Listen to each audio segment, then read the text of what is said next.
भी जारी है और 10 याचिकाओं पर सुनवाई इस वक्त चलती हुई।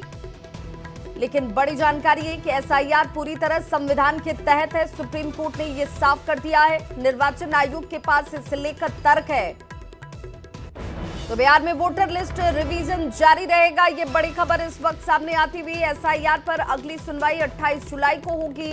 बड़ी खबर सामने आ रही है सुप्रीम कोर्ट से, जिस पर सबकी निगाहें टिकी हुई थी। यानी जो कार्रवाई इस वक्त निर्वाचन आयोग की तरफ से वोटर पुनरीक्षण का बिहार में किया जा रहा है, वो चलता रहेगा, वो जारी रहेगा, वो तर्कपूर्ण है। बिहार में वोटर लिस्ट रिवीजन पर यह बड़ी खबर सामने आ रही है और खबर ये कि बिहार में वोटर लिस्ट रिवीजन जारी रहने वाला है। सुप्रीम कोर्ट में ये बात साफ हो चुकी है। संवैधानिक संस्था के काम पर कोई रोक नहीं लगाई जा सकती है। सुप्रीम कोर्ट ने ये टिप्पणी की है। एसआईआर पर अब अगली सुनवाई जो है 28 जुलाई को होगी।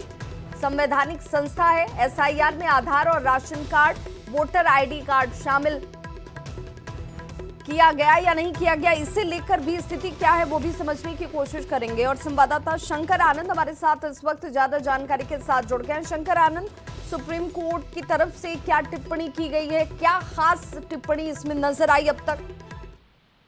देखिए, अभी जिस तरह से इस मामले में ऑर्डर जो है वो कोर्ट के द्वारा लिखवाया जा रहा है और इस ऑर्डर में सबसे पहले जो लिखवाया गया है कि इन याचिकाओं में एक महत्वपूर्ण प्रश्न उठाया गया है जो देश के लोकतंत्र की जड़ से जुड़ा हुआ है, वह है मतदान का अधिकार। याचिकाकर्ता ने तर्क दिया है कि निर्वाचन आयोग यानी कि चुनाव आयोग के द्वारा जो आदेश के माध्यम से जो विशेष गहन पुनरीक्षण का मामला जो चल रहा है वो मतदाताओं के मौलिक अधिकार का उल्लंघन है। इसके साथ यह प्रक्रिया जनप्रतिनिधि के प्रावधानों का उल्लंघन करती है।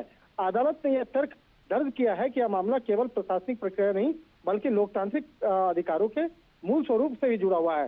इसके साथ ही इस मामले में जो इलेक्शन कमीशन के वकील ने तर्क दिया है कि अंतिम जो गहन पुनरीक्षण का जो मामला है वो कई वर्ष पहले 2003 में भी किया गया था और उसे फिर से करने की आवश्यकता है। तो इस मामले को, इस पक्ष को भी जिस तरह से चुनाव आयोग के द्वारा ये रखा गया था कि जिस तरह से साल 2003 में उस वक्त में किया गया था, अभी भी उस तरह से करने की आवश्यकता है। तो इन तमाम मसलों को काफी विस्तार से जो आज कोर्ट के सामने रखा गया है, इसी बात को आज कोर्ट के द्वारा इस मामले में फाइनल आर्गुमेंट जो है बकायदा उस पर किया गया और एक तरह से कहा जा सकता है कि इस मामले पे तमाम पॉइंट्स को रखा जा रहा है।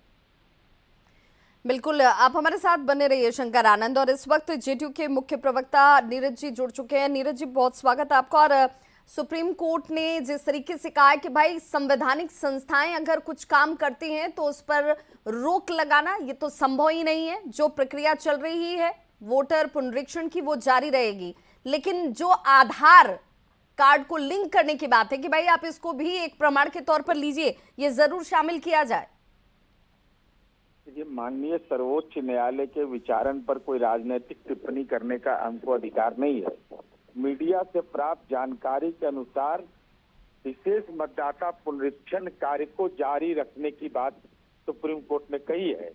तो ऐसी स्थिति में जो विपक्ष की पार्टियां हैं वो इस सवाल पर गई थी कि भाई जो चुनाव आयोग एक संवैधानिक संस्था है, उसने अधिकार का अतिक्रमण किया है, इसलिए आप विशेष मतदाता पुनरीक्षण रोक दीजिए। तो अगर माननीय सर्वोच्च न्यायालय ने कहा कि नहीं रुकेगा, अब उस संबंध में दिशा निर्देश 28 जुलाई को अगली तिथि है तो उस पर देगा। लेकिन महत्वपूर्ण सवाल है कि जिस ढंग से मतदाताओं को जागरूक करने के बदले, जैसे हमारी पार्टी ने पूरे बिहार में पंचायत और वार्ड में